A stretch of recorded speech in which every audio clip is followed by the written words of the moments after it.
วัสดีทุกคนนี่เห็ดตาบเอาเลยทุกคนเลยนี่ปอดเด้อปลาเท่างามๆทุกคนนี่ตรงนี้นี่มากับลูกสาวแล้วมันได้ลูกสาวหมานแล้วมันนี่โอ้เนาะได้ก็ชามนึงเลยทุกคนเลยกำลังอ้ออยู่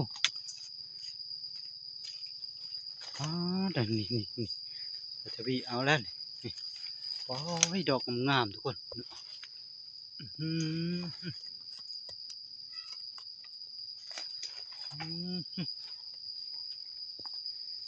อ้ออยู่ตามเหล่าปลากระชะทุกคนนะ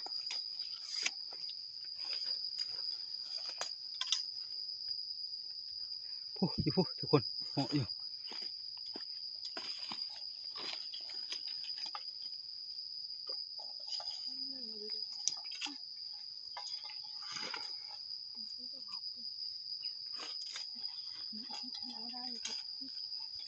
ฝุ่นแห่งงามทุกคนผู้เหยื่อเอารถวิ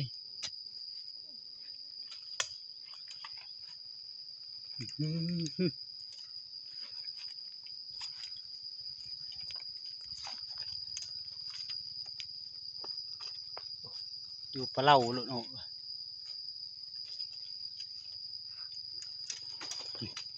อ๋อเถอะ